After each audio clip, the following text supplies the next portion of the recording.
Son Excellence, Madame Mia Mottley, Première ministre de la Barbade, pour l'ordre, la discipline et l'histoire. Madame la Première ministre, au nom des principes de liberté et d'égalité, au nom de l'autodétermination des peuples, au nom de la souveraineté nationale, nous demandons à CARICOM, à l'Organisation des Nations Unies, au Conseil de sécurité des Nations Unies, au département d'État des États-Unis, au Congrès américain, à l'UNESCO et autres, de bien vouloir soutenir la volonté du peuple haïtien exprimée dans la Constitution qui veut que le vide présidentiel soit rempli par la Cour de cassation au lieu de continuer à tenir Haïti en otage et de participer à sa descente aux enfers. Vous le savez, nous le savons, l'humanité est composée de femmes et hommes, et nul pays n'est excepté de cette disposition naturelle. Femmes et hommes sont appelés à s'asseoir sur la table de négociation et de façon équilibrée à occuper des postes de décision à compétences égales. Aucun pays ne doit prendre aucune initiative pour décider de la gouvernance de notre pays. Une initiative devrait plutôt être prise pour encourager les femmes haïtiennes, sur quel que soit le continent où elles se trouvent, d'utiliser leur sentiment d'appartenance en vue de lier leur citoyenneté et la souveraineté du pays. Le principe de l'autonomisation des peuples est consacré d'une manière expresse dans la Charte des Nations Unies. L'article 1er stipule que l'un des buts de l'ONU est de développer entre les nations des relations amicales fondées sur le respect du principe de l'égalité de droits des peuples et de leur droit à disposer d'eux-mêmes et de prendre toutes autres mesures propres à consolider la paix dans le monde. Nous venons de constater, chère madame, que CARICOM, sous votre direction, conspire contre nous et s'entête à mettre en place un conseil d'aumônistes pour continuer à percer les Haïtiennes par la lance et le fer. Tandis que nous sommes à une ère où les hommes et les femmes doivent, dans une harmonie respectueuse de la ligne politique genre intersectionnelle, axée sur l'approche des droits humains, s'asseoir pour décider de la gouvernance du pays. En suivant la stratégie de l'identification des besoins pratiques et l'identification des besoins stratégiques, qui veut que les individus des nations sont ayant droit, des décideurs, des bénéficiaires.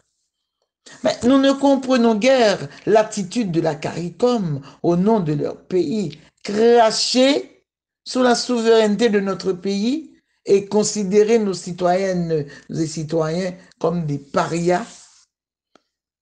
Madame, même quand nos vautours politiciens ont causé tous forfaits possibles, permettant à tout étranger de s'ingérer dans les affaires du pays, mais nous ne vous avions pas demandé de nous doter des maniaques de pouvoir qui n'ont pas pu supporter la présence d'une seule femme parmi eux, par le fait qu'elle est compétente et qu'elle possède une culotte bien ciselée. Oh non.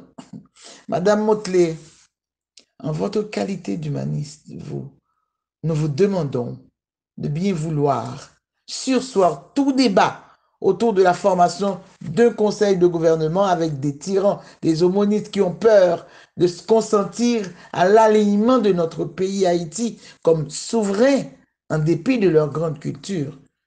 Nous nous opposons fermement et dignement à toute forme de sélection en vue de nous imposer 9 Toro-Gondais qui ont clairement manifesté, bon, certains d'entre eux, mais qui ne disent mot consent, chère madame, leur hostilité face aux préoccupations du peuple haïtien qui exige jusqu'à aujourd'hui un retour à notre constitution. En tout cas, ce qui y reste. Si vous acceptez qu'on utilise les armes de l'exclusion, de la marginalisation contre les différents groupes de la communauté haïtienne, contre les femmes, ressaisissez-vous, chère madame. Il ne faut pas prêter cette intention dangereuse qui ne fera que tenir Haïti, ayant déjà été livré à l'insécurité chronique de toutes sortes, en arrière-plan. Aujourd'hui, le combat des femmes contre l'exclusion, le racisme, la xénophobie pour l'indépendance universelle et particulièrement des Haïtiennes pour la souveraineté de la République d'Haïti est mondial. Il n'a pas encore atteint son point culminant, bien que consacré par diverses conventions, résolutions et autres. Mais en votre qualité de magistrat suprême de la Barbade, présidente de la CARICOM, réfléchissez à mettre fin au débat indécis relatif à la gouvernance de la République d'Haïti. Et ceci dans le cadre de construction de paix entre les peuples, pour contribuer au triomphe des principes de liberté, d'égalité, de fraternité et de sororité en Haïti. Madame, rappelez-vous, Haïti n'est sous la gouvernance d'aucun pays, malgré appauvri. Haïti est un État souverain et libre. Accepter la validation d'une équipe de 9 hommes, et les hommes ont déjà fait preuve de leur incapacité de la gestion de la chose publique dans notre pays à plusieurs reprises.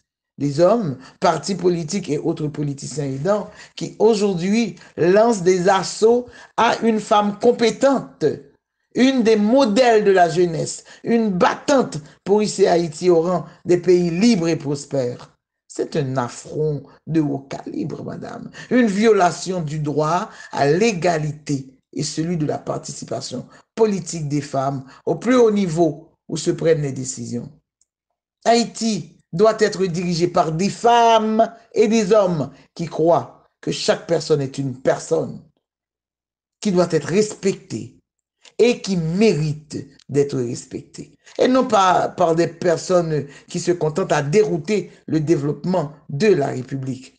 Nous vous demandons de corriger le cahier de la domination, de sauter la page de l'humiliation, de l'ingérence dans cette prescription, ce cahier de vengeance coloniale jamais vu dans l'histoire de la bonne gouvernance. Madame, presque toute la population du pays et de la diaspora ont opté pour un chef d'État issu de la Cour de cassation, validé par le Congrès de Ouanaminthe. Face à la dérive et à l'exagération de poursuivre le chauvinisme en dehors et à travers le pays, nous sommes certaines et certains que vous pouvez et vous devez mettre fin à cette descente aux enfers, finalement, pour que la paix soit rétablie en Haïti. Vous avez le droit, madame, oui, de faire volte-face. Que le débat tourne autour du choix de la majorité des Haïtiennes et des Haïtiens. On ne peut pas vous frapper pour cela. Tournez vers le pouvoir judiciaire de la République d'Haïti, la Cour de cassation, pour le choix d'un juge pour faire office de président d'Haïti. Nommez un nouveau ou une nouvelle première ministre doté de compétences en matière électorale.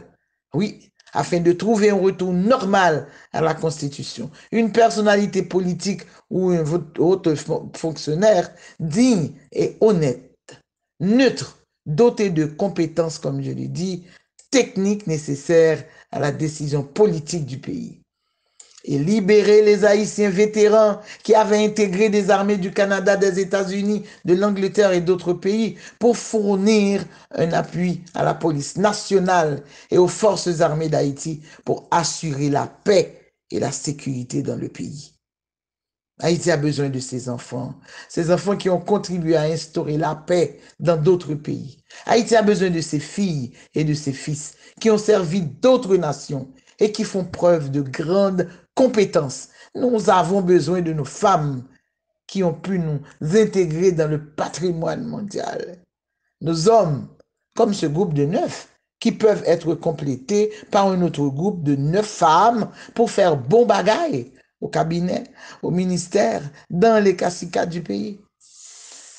Espérant que vous, Madame Mia Motley, présidente de la CARICOM, et toutes les femmes et hommes de votre équipe ont compris, ont apprécié le cri du cœur de la femme haïtienne, de la diaspora, des paysans, des jeunes, et prennent bonne note en acceptant les orientations du peuple haïtien.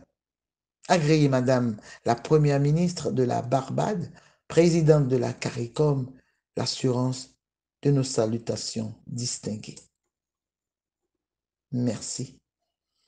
De plusieurs femmes leaders, dirigeantes et dirigeants de plusieurs pays.